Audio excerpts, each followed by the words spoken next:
It's college football season, which means you need the unbeatable coverage of Sling starting at $35 a month. Sling has all the big games on all the biggest channels like ESPN, ESPN2, ESPN3, SEC Network, ACC Network, Fox, Big Ten Network, Pac-12 Network, and the Longhorn Network, all for the best price. You can stream on any device, record up to 50 hours with your included DVR space, and pause or change your service at any time. Check out sling.com for special offers. Sling, the live TV you love at a price you'll love. Try it today. Welcome to the Andy Staples Show presented by Sling. And we're actually going to change the name of the show today. You NBA fans, you listen to No Dunks on the Athletic Podcast Network. Well, we're going to call this show No Touchdowns from now on because Scott Dochterman, who covers Iowa for the Athletic, he's going to be joining us on Tuesdays from now on. And Scott, that was a painful display against South Dakota State. Do the Hawkeyes actually practice offense? Sadly, they do. I mentioned this to you guys before. I've seen some bad offenses here. You know, that last year's was bad. 2016 and 2012 might have been a tie for the worst before Saturday, but they had some players out. They were down to one scholarship receiver. But the fact is that when your quarterback goes 11 for 25 and he was much maligned in the offseason, and the whole discussion among the fan base was they need a new quarterback, get to the transfer portal, grab one, and then your quarterback goes 11 for 25 and you can't run the football and you're going, I would say toe-to-toe, but it's more like heel-to-heel with the South Dakota State team. For 4 quarters, it was it's very much not entertainment driven here in the city No. at this point. It's the opposite of North Carolina, Appalachian State, which I'm sure would have given Kirk Ferentz a seizure had he been able to watch that, but they were happening concurrently. Is it possible that that Iowa's down receivers because maybe a guy they barely used last year was busy catching 12 balls for 153 yards and a touchdown against Penn State for Purdue? That's a major factor. Charlie Jones was, he started a few games last year. He was the Big Ten return specialist of the year and had, I think, 21 catches on 37 targets last year. So, roughly 2 catches a game or catch and a half in a game. Yeah, he's going to surpass that in game 2. Yeah, right. He had 19 the other day. So he knew when he graduated in May that in order to boost his stock for the NFL, which was his whole goal in returning for year 6, that he was going to have to go somewhere else. And Purdue, he and Aiden O'Connell were good friends growing up, and he went through the spring at Iowa. He was clearly number 1 or 2 on as far as the receivers go, but he knew that he was going to get opportunities at Purdue, and which at Iowa, maybe he would have gotten 5 or 6 targets the other day, but he might have gotten 1 or 2 catches out of it. This is what I don't understand. Is that not a giant warning flag? They're so good at defense. They're so good at special teams. Like Phil Parker, LeVar Woods get it done every single year. How does this keep happening where they're so incompetent on offense? They've never evolved. They've been the same damn offense for the last 20 years. And it was great in 2002. And you'll hear Kirk talk about it because of the anniversary. Brad Banks, they averaged 37 points a game. They're undefeated in the Big Ten. They blew people off they had 3 All-Americans on the offensive line, but they've never evolved it. Even last week, they only had 1 jet sweep. Everybody knows where it's going to go on outside and inside zone. They're there. The jet sweep was a new thing in 2006. Exactly. But it was like the wing tee, which I ran in high school.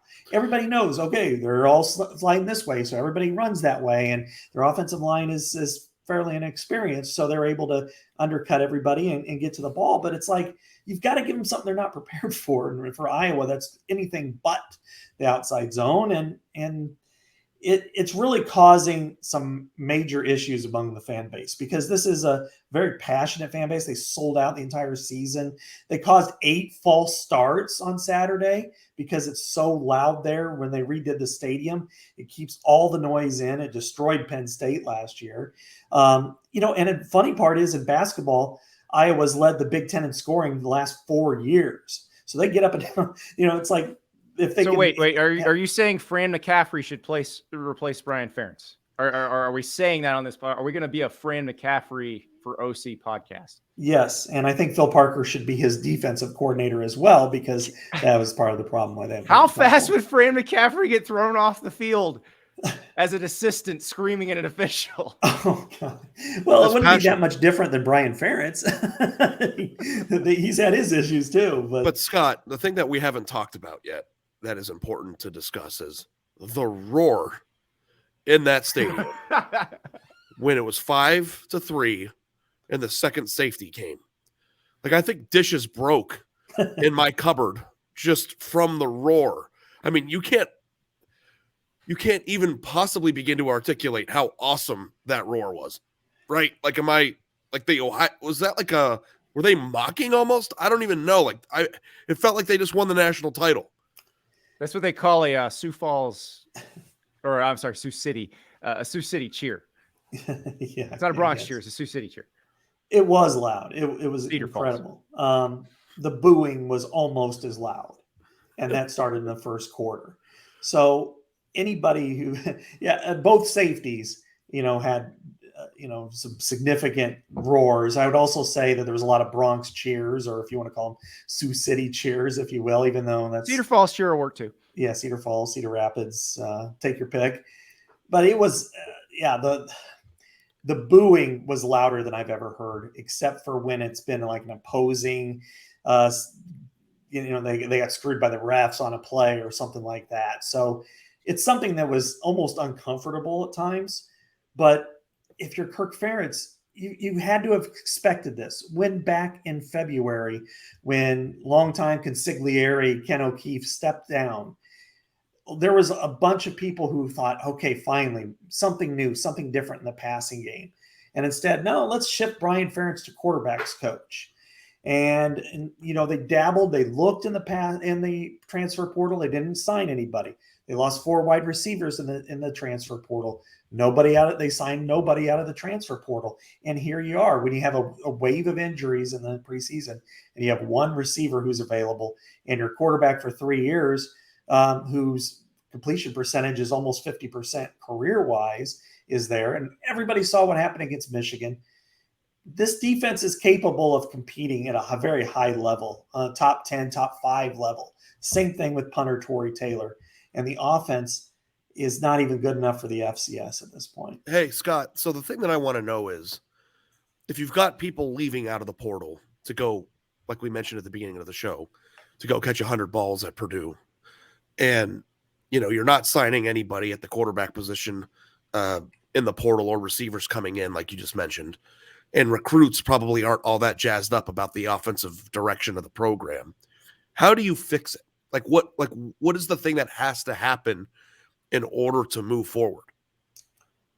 It's a great question, because it's one that every year we try to ask. They actually put 2 receivers in the NFL, Amir Smith-Marset and Brandon Smith, who are on rosters, one on practice team, one on the Bears roster right now. And they're both pretty good, but they never really followed that up. And really the issue was quarterback, because the quarterback before Spencer Petras, Nate Stanley, was pretty decent. He had 2 tight ends that he hit on.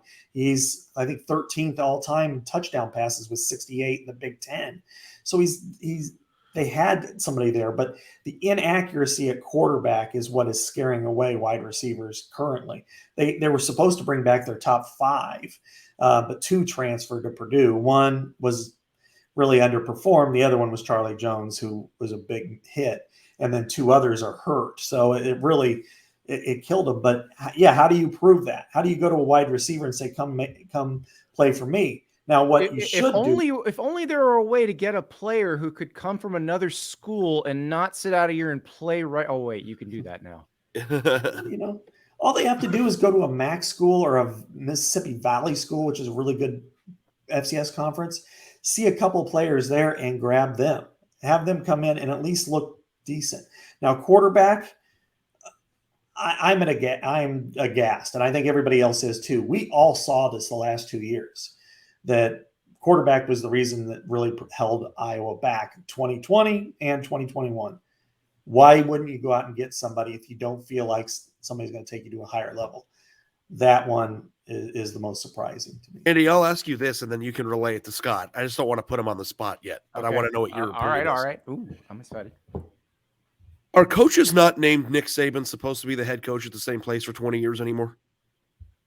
I don't even think it's that. I don't think it's that. I don't need to relay that one to Scott. I don't think it's that.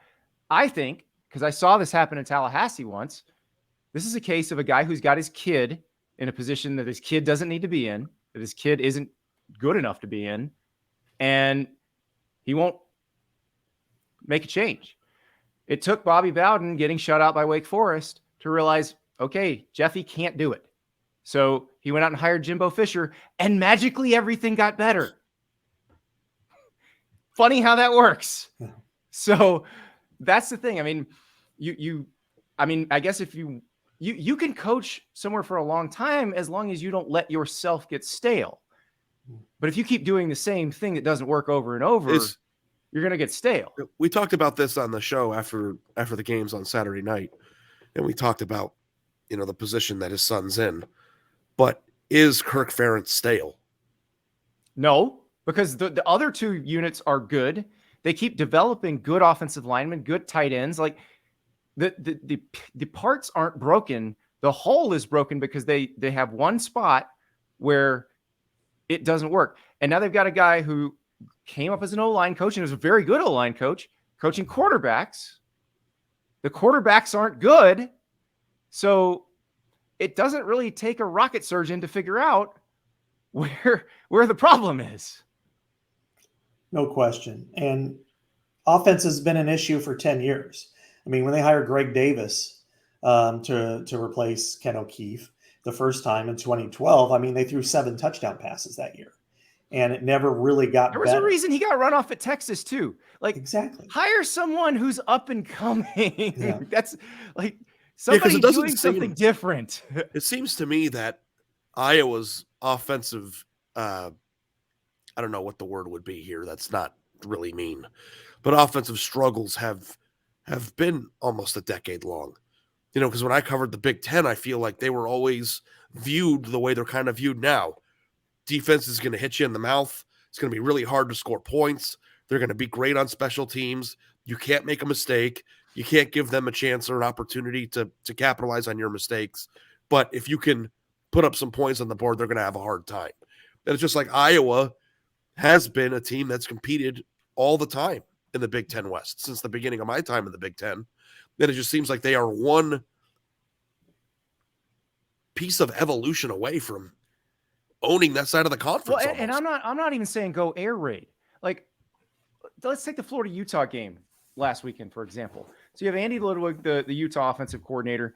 Billy Napier is actually Florida's offensive coordinator, but you could go off that tree if you wanted to. Like, those are two guys who are running very physical smash mouth offenses, but also figure out ways to get the ball out. I mean, Andy Ludwig, who do they throw to the most at Utah? The tight end.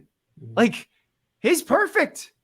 I don't know if he'd leave, but that's the sort of there's certainly variations of the spread where you can be a run-first offense too. Absolutely. And in fact, the game feels like it's headed back that direction. Like maybe someone off Munkin Street at Georgia. Now, if you look at the offense that they're running, that would be perfect at Iowa. There are ways to do this without completely selling out who you are. And I'm not saying Kirk Ferentz needs to retire, because I actually think, look at all the other stuff. It's going fine. There's one part that's the problem. No question. I mean, the last 4 years, they have the 7th highest winning percentage of any Power 5 team. They're winning games. The difference is, are they going to win championships? And it's offense that's really holding them back. I mean, they're not going to get the 5-star guys like, Ari promotes, at Ohio State. What they have to do is they have to develop them from 3 stars to 4.5 to 5 stars. And they've done that throughout his whole career. It's just, right now in the zone blocking scheme works, but you can't rely on it. I mean, the hottest offense in the NFL is based off wide zone, just wide zone runs. I mean, they're actually right where they kind of need to be, with the exception of evolving the passing game. Exactly. And even though they're not be signing 5-star prospects, like I know that I'm Mr. promoting 5-star prospects, but there are a lot of very good football teams that don't sign 5-star prospects. And it's just like, if you go back and you look at the comparison that you made, like to Ohio State and the recruits, the way that Ohio State ran offense in 2014 when they ran to the national championship after losing Virginia Tech, could Iowa not run a version of that offense where you have one deep threat, but your offensive line mauls people? You have Iowa's had really good running backs, haven't they? And then you get an above average or average quarterback who can throw a ball deep and just maul people that way. Like, I don't think you need to go recruit the number 3 class in the country to build up an offensive scheme that could work really well there.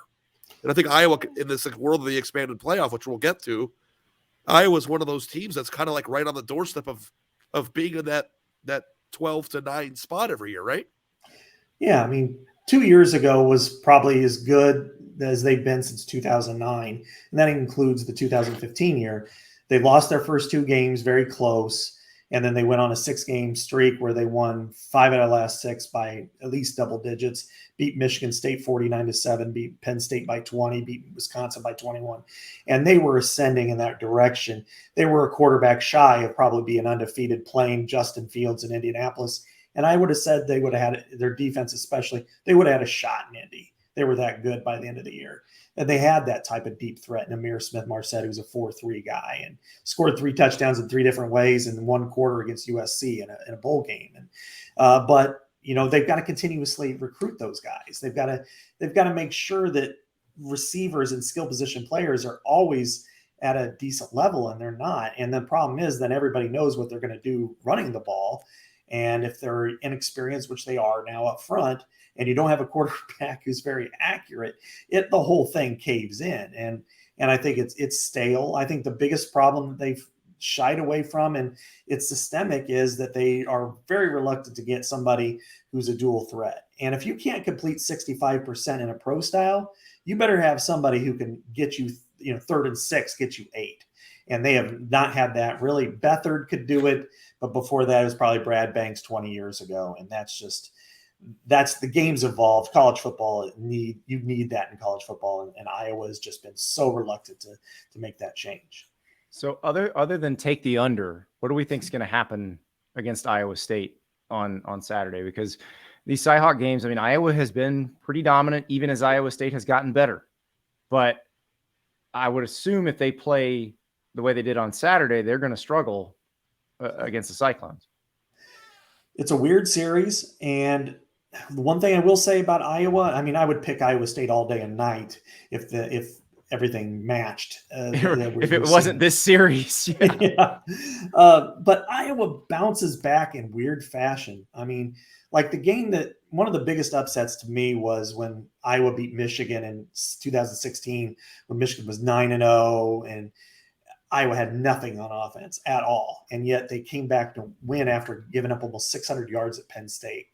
And so I could see a renewed, better effort. Iowa State hasn't beaten Iowa since 2014. But that said, I think the Cyclones are probably a better team. And Iowa's defense is going to hang on by its fingernails through 4 quarters and lose like 10-3.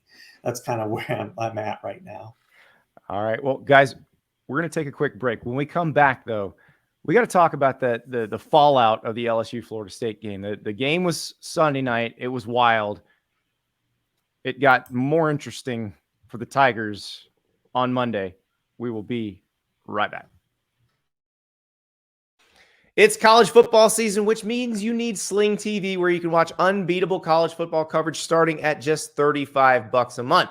Get everything you love about college football, rivalries, marching bands, bowl games, conference power rankings, all of it comes with Sling. Plus, Sling has all the big games on the biggest channels: ESPN, ESPN2, ESPN3, SEC Network, ACC Network, Fox, Big Ten Network, Pac-12 Network, Longhorn Network. That's right. I watched Quinn Ewers' debut on Sling. The best part is getting Sling is easy. It's easy to set up and even easier to use. You can stream on any device and record up to 50 hours with your included DVR space. Plus, you won't get locked into a long-term contract. So if you're looking for the perfect place to spend your Saturdays, you need to take a look at Sling, where you can get everything you love about college football for the best price. Check out sling.com for special offers. Sling, the live TV you love for a price you'll love. Try it today.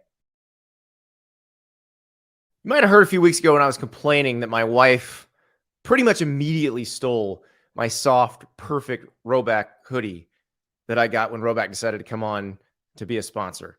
Well, I got another one, and it is the most amazing hoodie. And I have to keep it hidden so nobody else in my family steals it. But it is as great as I remember.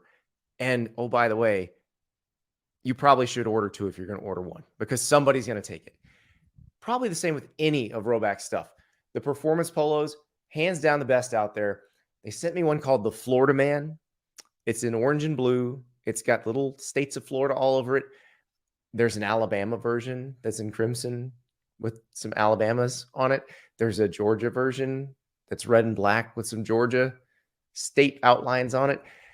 Yeah, I think Roback knows who they're talking to. They know their audience. By the way, they're also leading the NIL charge. They got Will Anderson, Bijan Robinson, and Michael Meyer helping them out this year, and getting a little scroll in the process.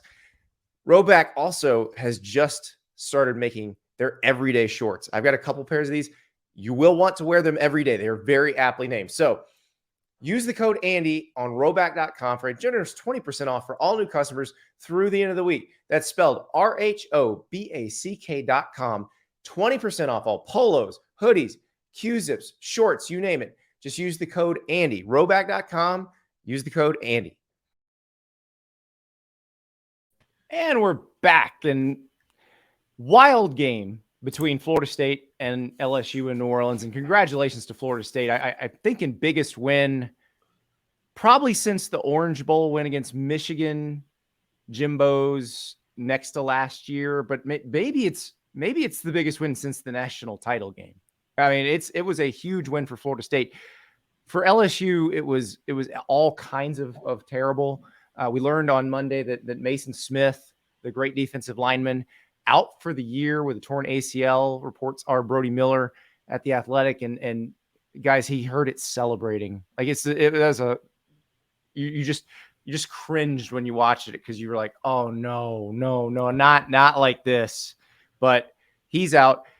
And as we record this, Kayshon Boutte has scrubbed all LSU images from his Instagram, which is 2022. We know what that means. Yeah.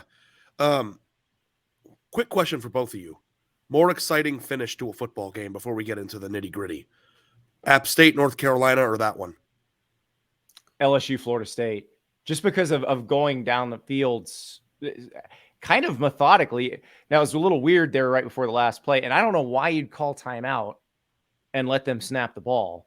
Like, make them snap the ball at the ready for play, because they might not have been able to get it off. Yeah, that was something. But like the entire muffed punt return fumble at the goal line. Two of those. Yeah. But the sequence between the muffed punt where it looked like they scooped it and scored to fumbling the ball going in. On the other running end. Les Miles' favorite play on the goal line, that little pitch toss. Yeah. Where and it was that was sport wild. Is bananas. It's a banana sport. And I feel like that was I don't know what we're in for for the rest of the season, but guys, that was a hell of a first weekend of football and dramatic football. And so wow. Programming note, by the way, if you heard something about the Clemson Georgia Tech game before this, it's because I time traveled and recorded something right after that game. If you didn't, it's because that game was super boring and Clemson beat them 150-0. So just warning you now. That's it. If you're wondering, did Andy stay up and watch that game? Well, if it was like that, then I stayed up and watched it, but then I didn't record anything extra. So now you know. But guys, the Brian Kelly era, it looks, I guess, better because they were right there at the end. But like, did you guys see the three pick of the various extra points that LSU tried, where Florida State could have blocked every one of them? Yeah, I saw the one where the defender is just kind of standing there waiting, almost like, and then almost a setup for the last one. And, where he could have ran in on any of the three, but then, of course, the last one was so dramatic. But and there was a blocked field goal in the game, wasn't there? Mm-hmm. Earlier in the game, didn't LSU have a field goal blocked? or tipped. I can't remember. I was in between planes, so I didn't. Yeah, I don't know. I was in flight. Las Vegas in a haze-filled afternoon, but like I thought there was another field goal that they either missed or was tipped or blocked. But here's the thing: if you're going to fire Ed Orgeron and say, well, they were disorganized and they didn't take care of the little details, like that was the least buttoned up you've ever seen a team. So Brian Kelly's got a lot of work to do, and his staff has a lot of work to do because they did not look like they were prepared for that game. Their offensive line certainly wasn't prepared for that game. And right. I don't know if it's an ability thing or a scheme thing. They did seem to get better as the game went on. But, you know, with the Kayshon Boutte thing, I'm guessing the level of frustration stems from the fact that they picked a quarterback who doesn't throw as well as the other guy. Yeah. And like, I'll give Jaden Daniels a little credit because it was just like the entire offense was him running around for 3 quarters. Yes. And then he led a 100-yard drive with a minute and whatever seconds left to tie the game at the end. And they scored on a passing play, but it just seemed like that offense was completely hopeless for 3 quarters. And the other thing too, on LSU's defense was Florida State, like 100 for 100 on 3rd down conversions in that game. Yes. Like I felt like Florida State was like in 3rd and 6 or plus, like at least 10 different times in that game and converted on most of them. So, you know, I don't know how much you lay at the feet of Brian Kelly, who's taking over a new program and trying to get things right. But certainly they had the talent advantage, and it looked like in every facet of the game that they didn't, which I think is a problem. Well, yeah, Florida State looked like the better coached team. The call of the toss on the goal line notwithstanding. By the way, scoring was not what you needed to do. Running out the clock was what you needed to do. Either make them use all their timeouts or run out the clock. Like that's if anything, this weekend was a lesson of sometimes scoring's not the best thing to try to do. North Carolina, if the guy just falls on the onside kick, none of that other heart attack inducing stuff happens. Yeah. You know, all he needed to do was take a couple of knees, kick a field goal, and you win by 10, or you're up by 10. Right. And there's no chance of coming back. So to do that, it kind of reminds me of the Colts Steelers game from the playoffs like 15 years ago, where, you know, the bus tried to break in and then, you know, almost went back completely the other way. And so, you know, really a situation that Norvell is, I think he survived because of the bad extra point. But if it goes in overtime and LSU wins, we're roasting Mike Norvell for that. Oh, yeah, because it's the implosion. It's this, that. Now they get to celebrate it. Everybody's roasting Brian Kelly. I think realistically, Brian Kelly was going to get roasted any way you want because LSU fans expect quite a bit because they usually have better players than everybody else and usually should be competing for titles. And I'm sure they're very frustrated because they're looking at the SEC West and going, well, where would Florida State finish in the SEC West? Yeah. Yeah, I think, you know, Florida State's probably in there with what everybody after A&M and, of course, Alabama. I mean, could be an 8 or 9 win team, could be a 6-win team. I mean, Mississippi State looked awfully good the other day, and that's an old team that has been coached by the same people for a while now, and like that's LSU's first SEC opponent. They play Southern next week, then they got Mississippi State. They got to get a lot better because my guess is Mississippi State isn't going to make the same kind of mistakes that Florida State did, and you're going to have to just beat them, and that's not going to be easy. I'll be curious to see how this Kayshon Boutte thing works out because, listen, not every scrubbed Instagram means that someone's out. Usually there's a little discussion. You know, you had Kyler Murray scrubbing his Instagram. He winds up getting a big contract. I don't know if it's a big contract situation for Kayshon Boutte. I think it's more of a, how am I being used? Am I really getting anything out of this? Because, you know, he's just watched Jamar Chase sit out a year, not be affected at all. But when he got into the NFL. So, I mean, I've scrubbed every Instagram that I've ever had of every girlfriend that I broke up with. Well, I mean, listen, we're not all player presidents like you, Ari. Well, I mean, it's happened twice. Was that for a 15-year period? Is that a lot? Am I a player? No, it's just like funny because if you're in his position though, like I kind of understand why you would be tempted. Not that he is doing that, but would be tempted to do that. If you feel that's not a transfer situation. That's if he's leaving, he's just sitting out and going to the draft. Yeah, because I mean, how many targets did he have? I mean, did he catch a pass until was it the fourth quarter when he caught his first pass?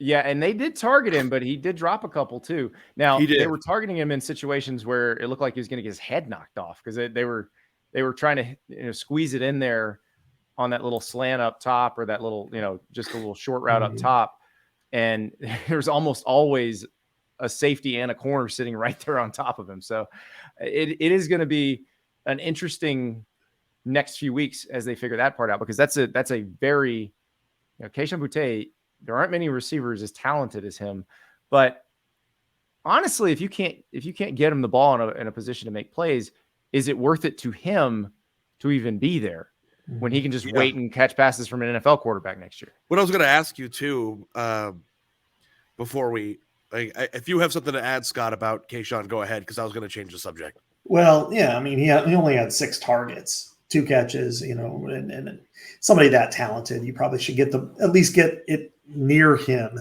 8+ times a game. So I think that's something that Brian Kelly needs to examine if he's willing to, and he probably will have to in order to keep him in the fold. And not maybe this week is different, but games 4, 5, and 6, you got to keep a guy like that engaged all season long. And if that doesn't happen, it's not worth it to him to stick around. Not even just for his sake, but for the team's sake. I mean, because it didn't look like they had a lot of other options there. But what question I was going to ask you, Andy, is, and I'm going to tell you before I ask, have you looked at Florida State's 5-game stretch starting on October 1st? Now I got to refresh my memory. I'll tell you. October 1st, first Wake Forest. Sneaky, tough game against a team that can do stuff. Don't know if Sam Hartman will be back. Yeah, okay. But that's enough time where he could conceivably be back. Right. It's a month from now. October 8th at NC State. Oh, boy. October 15th, home against Clemson. Mm-hmm. Then October 29th, they get a little break against Georgia Tech at home. Okay. And then on November 5th at Miami. There's your season right there. But here's the thing. After what I saw against LSU, Florida State going 3-2 in that stretch would not shock me. And I think if I'd have told you before any of the games were played that Florida State would go 3-2 in that stretch and beat LSU, you're feeling pretty good about this year for Florida State compared to what you've seen over the last 4 years. Yeah, I mean, I was just going to ask you. You spent a lot of time in Tallahassee. You've been there, right? Like, what is your take on that? We talked a lot about LSU and what this means for them, but like, is Florida State up now? Or are they going to put the word out that they're back up? Well, they've been getting back up. I think if you watched their season at all last year, like the thing about them is nationally, everybody turned them off after they lost to Jacksonville State because there's like they played the good game against Notre Dame, very close, and then they lose to Jacksonville State. It's like, oh, they're still a long, long way from being anywhere close to good. They got better as last season went on. Jordan Travis asserted himself. He really took control of the job, and you could tell the offensive line was playing better, which is something that had been a huge problem. So Alex Atkins, who's their offensive coordinator now after Kenny Dillingham left for Oregon, he's the offensive line coach as well. He's done a good job getting that group better. And then, they lost Jermaine Johnson, but they bring in Jared Verse from Albany, who was kind of the hot FCS transfer up guy in the whole country this year. And I think talent-wise, and Mike Norvell said this, I saw him at the ACC spring meetings, and he said, it feels like the talent is much closer to what you'd think a Florida State team talent-wise will look like. And because, I don't think it's a secret that those guys were kind of surprised when they got there at what they inherited. It's Florida State. You assume, even if they've had some down years, that there's some dudes there. There weren't a ton of dudes there. And now it feels like they've gotten that closer to the level they want. It's not what it was when Bobby Bowden really had it roll. Those guys were the baddest team in the universe for a long time, but it is much better. And so, like I said, if you can beat LSU, which they've already got in the back, and then you go 3-2 throughout, or maybe even 4-1, because who knows? Let's say Sam Hartman's not back for Wake, you may be able to win that game too, or you may be able to beat NC State. That's a little harder in Raleigh. But I feel like that's a good year for Mike Norvell. People keep asking, well, when's Dion going to go to Florida State? I don't think they're going to fire Mike Norvell. I think Mike Norvell is going to be fine. Yeah. Well, I was going to say in the sixth game in that stretch is at Syracuse, and based on the way they played against Louisville and what Sean Tucker can do, that one might be actually quite a challenge, especially at that juncture of the season. So it's going to be a lot of proving for Mike Norvell. But if he's 8-4, 7-5, is that hey, he's moving in the right direction, or is it hey, next year you're on the hot seat? I think if he's 8-4, they're going to want more improvement next year. But I would say that's acceptable improvement. Now, you mentioned Louisville. That's one that they need. That's their next game. Now they get an open date this weekend, and then they play Louisville on a Friday night. But that's one. You know how I feel about going anywhere on a weeknight that isn't used to getting that national spotlight. Louisville's going to be, going to be going for that game, and Malik Cunningham, he can play. So that's the part where you got to be careful. You can't. None of these things are assumed. Winning the games you're supposed to win, I feel like, is the most important building block for a team, and so that's where Florida State has got to get to. They've now won one that we didn't think they were going to win. Now go win one you're supposed to win. Beat Boston College in another game you're supposed to win, and then that stretch begins. And yeah, guys, if they're 3-2 in that stretch, that would put them at 8-2. That team feeling really good about that. I think that team absolutely could go 4-1 in that stretch. I don't think it's an insane thing to say. I think they could beat NC State. Now, going on the road would be tough, but if they get things rolling and get things together, yeah. By the way, we are a bad at math podcast. So they went 4-1, they'd be 8-1 in that stretch. If they went 3-2, they'd be 7-2. Either way, you're feeling pretty good about where they're at as a program compared to where they've been. So we'll see. I mean, I want to see them come out against Louisville and look the way they looked against LSU, and then we'll talk. Yep. Speaking of, we'll talk. We got to dig more into the playoff. We really haven't gotten a chance to talk about it since the board of managers decided to expand it, and it's still sinking into me that it's happening, and that it just at the snap, basically the snap of their fingers, they're like, never mind. All that crap that we talked about and argued about for a year, never mind. We're just going to go ahead and do it anyway. We'll talk about it when we come back. Upside is a cashback app that enables people to get more value from their purchases and improves the profitability of local businesses so communities grow stronger. They partner with over 30,000 businesses and 25,000 gas stations across 48 states, plus the District of Columbia. How does it work? You open up your app, you claim an offer for whatever you're buying, whether it's gas, food, groceries, you name it. You check in at the business and you choose which card you're using, or you can upload a receipt picture later, pay as usual, and then you get paid. The cash appears in your Upside account, and you can cash out at any time, either through a bank transfer, PayPal, or an e-gift card to Amazon, Starbucks, or dozens of other places. There's no limit to how much you can earn. It's super easy to use, and most businesses don't require you to upload receipts. You can just check in and then transfer the cash you've earned right after checking into your account. And this is real cash back. No points, loyalty rewards, ever shifting. You got to do this to get this. Nope. Users get real cash, and they can cash out at any time. Upside also works with loyalty, cashback, and credit or debit card rewards programs. It's loved by businesses and users alike. Users are earning 3 times more cash back with Upside than with any other product, including loyalty programs and credit card rewards. Plus, sharing Upside with friends helps you increase your earnings. They'll get an extra 15 cents a gallon cash back the first time they use the app, and you'll get a one-time 15 cents per gallon bonus. You'll also earn a 1 cent per gallon for every gallon they buy forever. So give Upside a try. You're going to these places anyway. You're supporting local businesses. May as well get some cash back while you're doing it. Let's talk about Athletic Greens. If you're looking to get better gut health, more energy, or a stronger immune system in a really easy, natural way, you've got to check out Athletic Greens. I'm sure you'll all agree that most of us are not huge fans of taking a handful of pills or vitamins in the morning. With Athletic Greens, you can get rid of all those extra vitamin bottles and finally make some room in your cabinet. Athletic Greens is an all-in-one solution that actually tastes good. You're going to enjoy getting your daily vitamins. So what is this stuff? With one delicious scoop of Athletic Greens, you're absorbing 75 high-quality vitamins, minerals, whole food source superfoods, probiotics, and adaptogens to help you start your day right. This special blend of ingredients supports your gut health, your nervous system, your immune system, your energy, recovery, focus, and aging. All the things. Right now, it's time to reclaim your health and arm your immune system with convenient daily nutrition, especially heading into cold and flu season. It's just one scoop and a cup of water every day. That's it. No need for a million different pills and supplements to look out for your health. To make it easy, Athletic Greens is going to give you a free 1-year supply of immune-supporting vitamin D and 5 free travel packs with your first purchase. All you have to do is visit athleticgreens.com/AndyStaples. Again, that's athleticgreens.com/AndyStaples to take ownership over your health and pick up the ultimate daily nutritional insurance. That's athleticgreens.com/AndyStaples.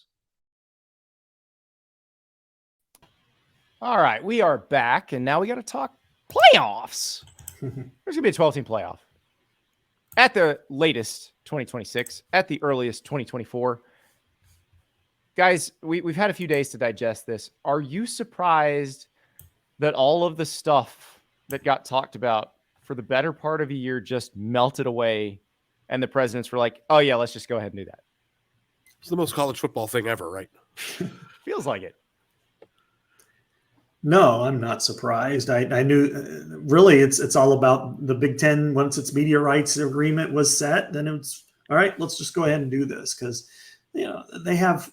If anything, I was surprised that they actually went with 6-6 as the model. I thought that the Big Ten and SEC would strong arm it to 4 and 8 because they're the ones that stand the most to gain. I think they're going to have the most representation in an at-large system, but I didn't think there was much more for the Big Ten to hold out for at that point. Do you think that 6-6 is better than 4 and 8 for the regular season experience? I think it's better for inclusion, for making other leagues feel included, which I think is a financial motivation. Like, if you're the Big Ten and the SEC, yes, you can get more teams in if you did a 4 guaranteed conference champion spots and then 8 at larges.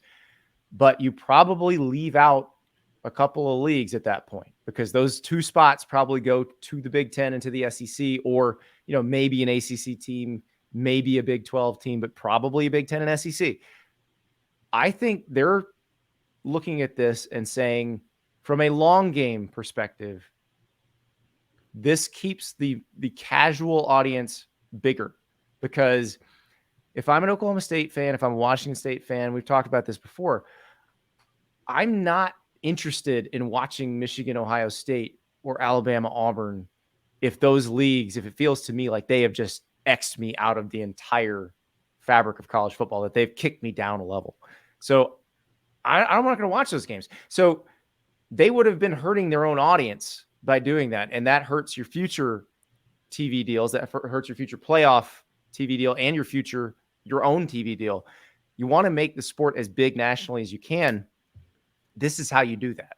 But also too, by having those 2 extra qualifiers or automatic qualifiers for other conferences, there's more of a scarcity for the Big Ten and the SEC to get other teams in, which might make more dramatic football games for that 3rd tier, 2nd tier team that is trying to sneak in at number 12. Because if that spot's being taken up by one of those outsider conferences that's not in the super conference picture, then at least we can kind of maintain some sort of regular season drama in those other games, that the games that you think are going to be highlighted.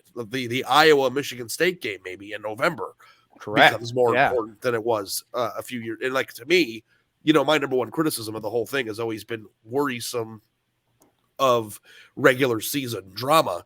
And I think that 6-6 is infinitely better in that regard than 4 and 8 would have been. Right. Think about like a Minnesota-Wisconsin game. Like a couple of years ago, the Minnesota-Wisconsin game, when Wisconsin was better, like it would have made a 12-team playoff, but then lost to Minnesota and would have been out of a 12-team playoff in that situation. That game becomes huge because that means somebody else is getting in. That means there's somebody in another league or in another, who's like, now we're in. And so that's how you get everybody watching everything. Well, exactly. I mean, if you're talking about the Egg Bowl on a Thursday night, Yeah. and Ole Miss is 9-2, and you're a Gopher fan or you're a Badger fan, you're paying attention to that, maybe even over the NFL game, because it really matters whether or not they're going to be the 12th team or you're going to be the 12th team.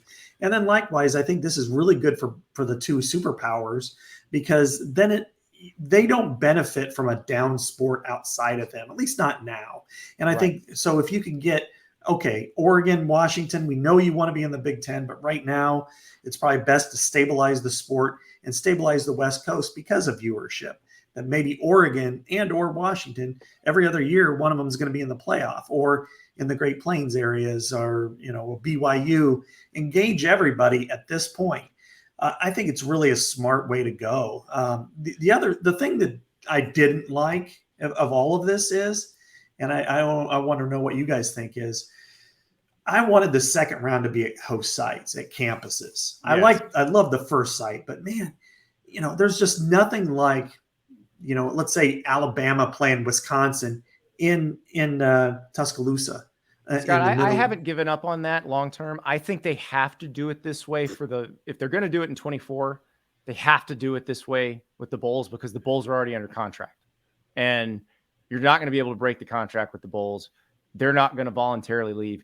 But if you're not doing an entirely new deal, if you're going to make a new deal in 26, maybe you say, hey, we tried it those first 2 years. We didn't really think it was all that great with the quarterfinals and the Bulls, so we're just going to put those on campus now. And I cannot wait for that, because I think that'd be great, because that should be part of the reward for earning the bye and being one of the top 4 seeds, is you get a home game.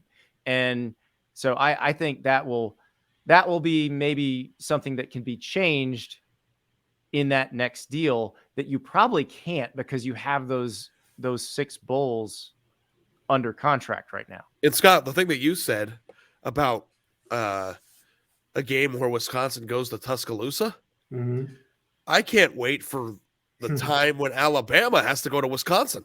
Right. Yeah. That's what it's going to happen. Things like that will happen. So, I think that me and you have punched each other back and forth about my opinion about the regular season. And I don't think we have to do that again, because people get it. The one thing I will say that I am excited for is this fresh outlook on how we consume the game.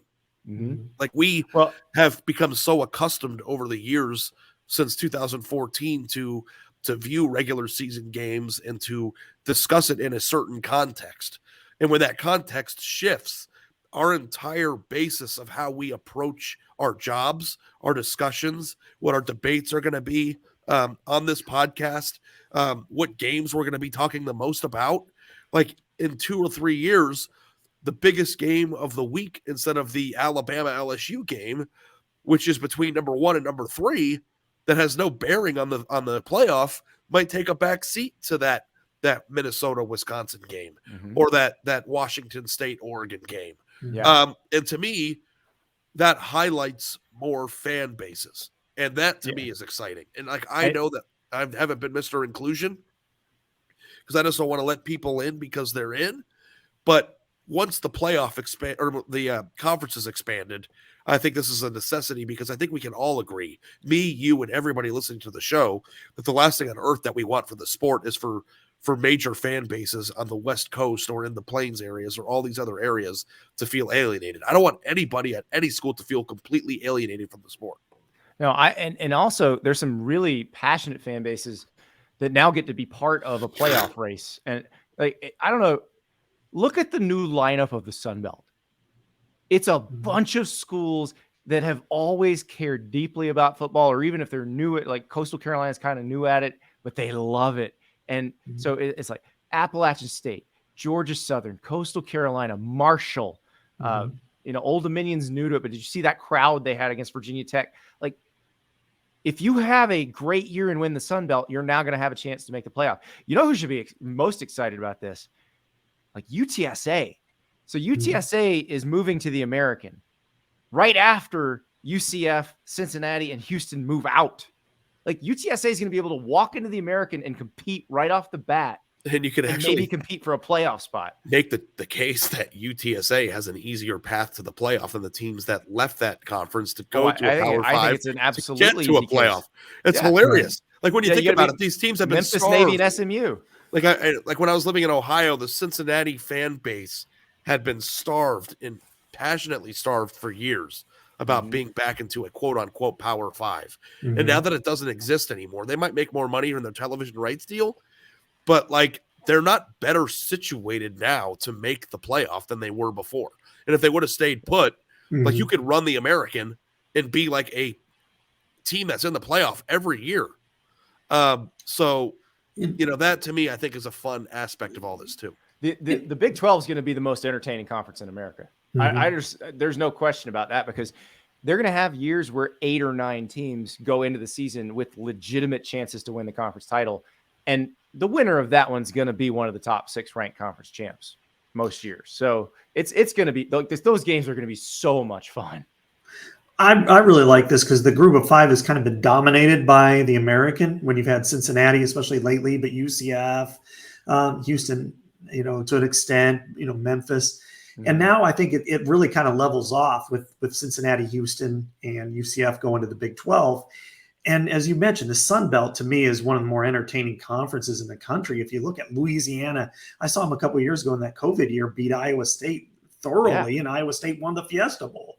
I could see, a team like that, maybe a Louisiana squeaks in as a 12, and they go play the ACC champ, who might be a 5, and winning on the road. And likewise, in Oklahoma State under Mike Gundy, if they get in the playoff and they're throwing it 50, 60 times, or if they have the defense that they've had the last few years with Malcolm Rodriguez, I mean, they could be very competitive. So I really enjoy the fact that they're going to do this.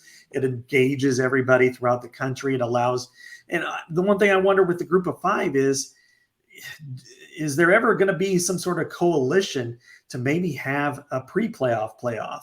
Maybe the best 2 teams from those 5 leagues decide, or, maybe there's a chance to play on Thanksgiving weekend, for instance, and then the winner kind of advances out there. That would be like a bracket buster situation. Yeah. That'd be kind of fun.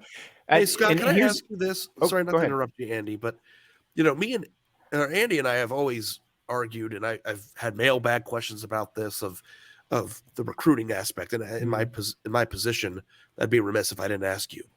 But we always talk about, like, will the expanded playoff have a reasonable impact on these second-tier teams that are trying to go somewhere? And I think Iowa probably falls into that category with the Penn States and the teams that are trying to.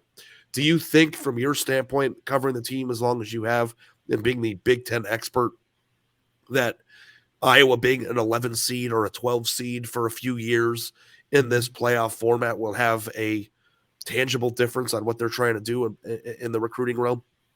Absolutely. I think that there are certain tiers, of course, in the Big Ten, and I would say, we've joked for years, even before, way back in Legends and Leaders and stuff, that Michigan State, Iowa, and Wisconsin were 3 polar bears fighting over the same sheet of ice when it came to recruiting and other things. And I think for those 3 programs, if one of them per year could get into that discussion and potentially get into the tournament, I think it will have major implications on the Chicagoland area, where they all 3 just swarm. And if you can get 2 better recruits in that area in 2 years, one of them might be breaking up a pass on 3rd down or blowing up a hole on, in 3rd and 1 or something like that. So I do think that for a lot of those programs not named, Bama, Ohio State, LSU, USC in the future, I think that is going to have major impact on just a couple of recruits here and there.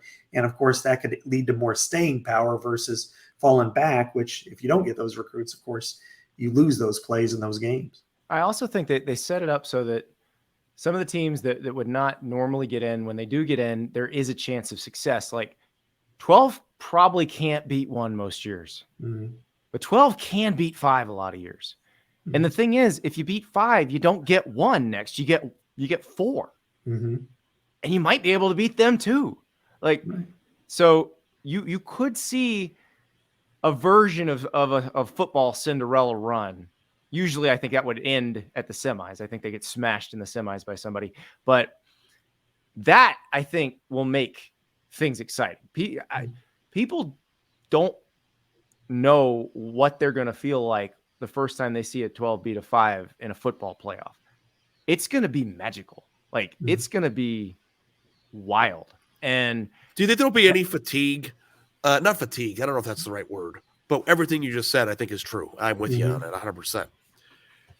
Do you think there's going to be any sort of like something that goes away from those wins of just like, well, this is nice, but there's no way they can do it. Like, do you think that there's anything that is I don't know. of that? Did you feel like St. Peter's didn't have a good year because they lost in the Sweet 16? Or no, they lost in the Elite Eight, didn't they? Yeah, they went further than that. No, they lost in the Elite Eight. Yeah, it's just like there's like a finality to it, though. You know, like a pre-written. But you knew they were going to get smashed at some point. That's what Cinderella does. Like, Cinderella doesn't win the title. So she's actually the glass slipper that gets smashed. Pretty much, yeah. But those teams, those programs market themselves. I mean, Northern Iowa, which is about an hour and a half north of where I live, you know, Ali Farouk-Benesh hit that shot against Kansas, which was the number 1 seed, and that's still living for them. And I would expect if, let's say, App State was the 12 and NC State was the 5, and they beat NC State, that's something that they'll always remember. And you know, the one situation that I always come back to when I think about this, is it good or bad? Last year's Peach Bowl, when you had Michigan State playing Pitt, and of course you didn't have Kenny Pickett and you didn't have Kenneth Walker, but imagine if they were playing at whatever Heinz Field is called now, or Spartan Stadium. Put Acrisure on your hot dogs. Yeah, Scott. I don't know if you knew that. Right, but if you're playing that game, it instantly becomes maybe the biggest game on either campus, you know, campus game in history. Or whereas playing that game in the Peach Bowl was just kind of it's a cool game to watch. But I think what it does is it brings a level of importance to the college postseason we haven't seen in a long, long time, because right now they've all been just consolation games. The Rose Bowl, it's nice, but if there's a game that matters in the Rose Bowl, then the winner advances, then it's a big deal. Do you think it's going to change the way that we evaluate coaches? Like, how many times would James Franklin have made the playoff in the I think the Penn State's 4. The number 1 team, right? It'll adjust, though. It'll change the way we evaluate them at first, but that'll adjust too, because, you know, there are, and we can compare this to basketball. There are programs where if you make the NCAA tournament every year, that's not good enough. Like, you have to go deep into the NCAA tournament, and our minds we're not stupid. Like, we adjust our expectations based on what we think should be happening. So if we think a team is a semifinal level type team and they keep getting knocked out in the first round, that coach is going to be in trouble. It is funny, like how you talk about Penn State in this example, but coming into the year, we talked about how he got a 10-year, $100 million deal when Penn State fans were kind of tired of him. Some of them were. But if you frame the same exact results of the previous decade or his entire coaching tenure as 4-time playoff team, it kind of like feels differently than. Well, no, what you get is, what did you do in the playoff? Because that changes it too. Like, because you have these basketball coaches like the mid-major guys who have a good week in the NCAA tournament, and suddenly they're coaching at a power conference for 3 times the salary. Like, and maybe they didn't deserve it. Like, but I do think that there's going to be like a 10-year adjustment period where, like, Penn State, for instance, if they go 10-2 this year and they miss the playoff, they would probably be happy with that. But if they go 10-2 in 3 years and make the playoff for the first time, the feeling of that playoff season will be different than the 10-2 season that would happen now. Yeah, and I wonder if there'll be like a grace period for those guys. Grace period of like, what, we made the playoff this year, even though it's the same exact season as they kept having. It is different. Yeah. So we'll see what happens. But you did bring up condiments, or at least a field that used to be named after condiments. And we have to talk condiments because there is a little bet going on this show involving a game this week. Texas and Alabama. Ari or me, one of us, is going to have to eat an entire bottle of mustard of Dijon Mustardson. That would be Bijan Robinson's Dijon mustard, depending on what happens. And so if Bama covers Ari's on mustard duty. If Texas covers, I am on mustard duty. The line has moved. I believe Alabama is now a 20-point favorite as we record this. Ari gets the points.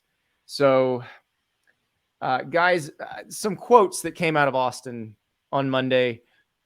Ari, I'm worried for you. Yeah. Yeah. No, Steve Sarkisian from Bob Ballou Sports. Culture can have the opportunity to beat talent when the culture is really strong. He worked at Alabama. He knows their culture is better than Texas's culture, right? Like their culture is better than everybody's culture, except you can't have Georgia. talent and a good culture, Andy. It's either one or the other. Oh, I'm sorry. How could I forget? Yeah, You can't have talent and heart. It's either one or the other. It gets better. It gets better. Sark on facing Bama. The Longhorn Network sent this one out. Oh boy. Oh my God. I can't even believe they typed it. My goal is to be in Dallas on December 3rd. This game has no impact on that. We don't impact them going to the SEC championship, but it's an awesome opportunity. Great setting for college football. Wow, this man is managing some expectations here. Jeez. The line should move 5 more points from that comment alone. Because is that just him saying, like, we watched the tape and we're screwed? That is basically what he's saying. Yes, that is exactly what he's saying. And he's saying, I've been in that machine. I know what it does to people. And we don't have anything like that. Oh, boy. Wait. It gets better. How? Nick Saban on Monday asked about the difficulty of playing Texas with former Alabama offensive coordinator Steve Sarkisian as their head coach. We've played several teams who know us, but you act like we don't know them.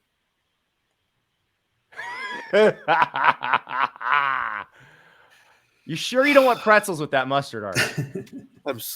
I'm walking the plank here, guys. I mean, like, I've been walking the plank for 2 weeks. I got 3 extra points, and I still have no shot.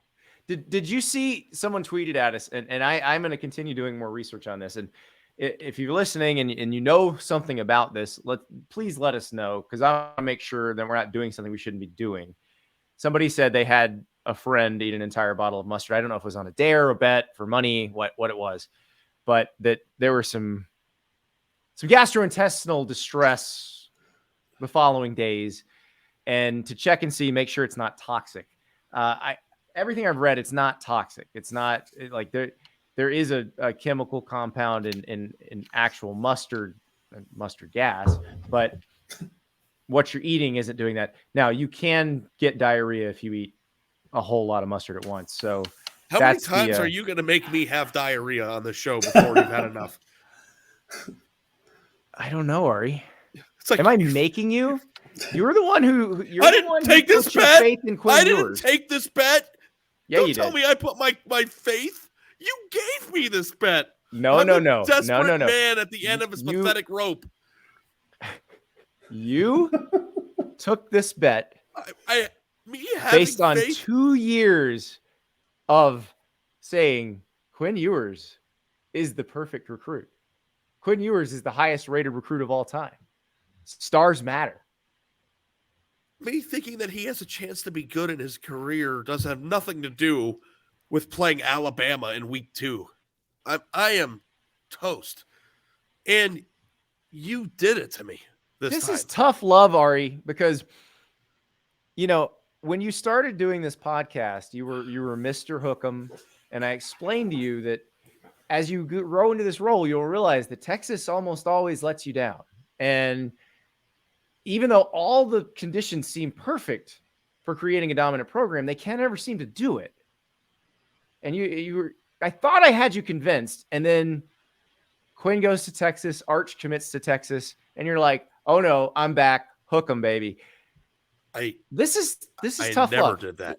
This is getting you back into the right frame of mind. I flashed the hook 'em sign, like, using comedic value, but I have never put my faith back in them to win a game since I said I was out. Now, I got pulled back in a little bit about it. Like, I'm excited to see how this pans out, but I've never gone fully back in. You put me back in. And it's like, okay, at least if I'm going to... give you a way out. You don't have to do it if you don't want to. No, we're doing it. All right. good because Bijan We already Mustard's promised mailing me everybody. some mustard. Okay. Yeah. What do I need to do? Are you going to get it to Dallas for me? I'll send it to you. Don't Okay. worry. Yeah, they've already reached out. They've got the address. It's in the mail. It's coming. Okay. I'm Okay. so excited, and I'm going to keep some, and I'm going to put it on my bratwurst and whatnot. But I'm very it's funny because I'm talking such a big game. This podcast, we have probably guaranteed that Spencer Petras is going to throw for 550 yards against Iowa And just State. so you guys know, and that Alabama's going to beat Texas by like 10, and I'm going to be chugging mustard this time. Scott, have you looked at the spread for this game, this Iowa game? I was 3.5. Iowa's laying 3.5, and the over/under is 42. So 10-6 is not what Vegas thinks is going to happen. No, you know what? I've seen it 44-41, and I've seen it 9-6. I've seen it up and down, and it goes. It's really a strange game. So I'm feeling good about it because normally when I say take the over or take the under, I'm scared of it boomeranging back and you get that weird opposite result. I'm not worried about that. I'm like under. I don't know who's going to win. Under.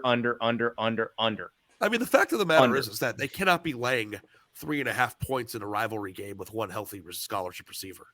Yeah, like that. It's like even if the game is weird, like it doesn't make sense. Yeah. They have one coming back. Yeah. Okay. The depth chart just got released, so yeah, they've got another one coming back.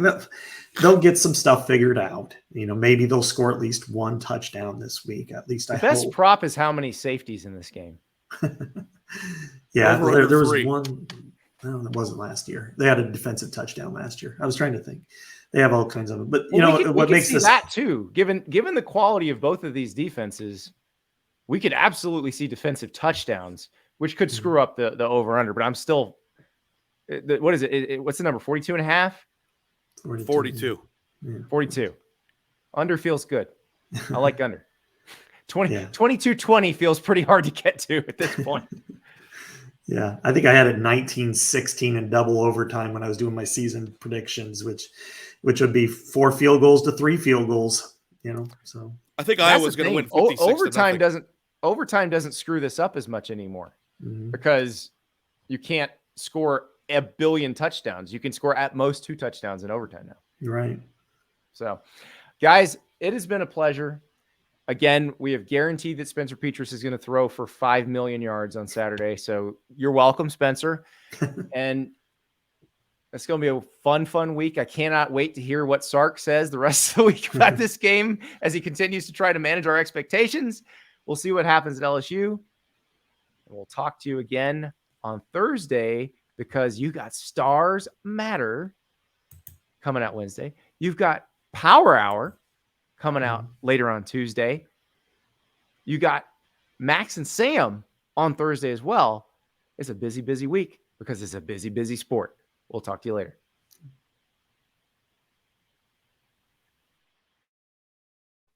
This show is brought to you by Sling TV, the TV you'll love at a price you'll love. Check out sling.com for special offers.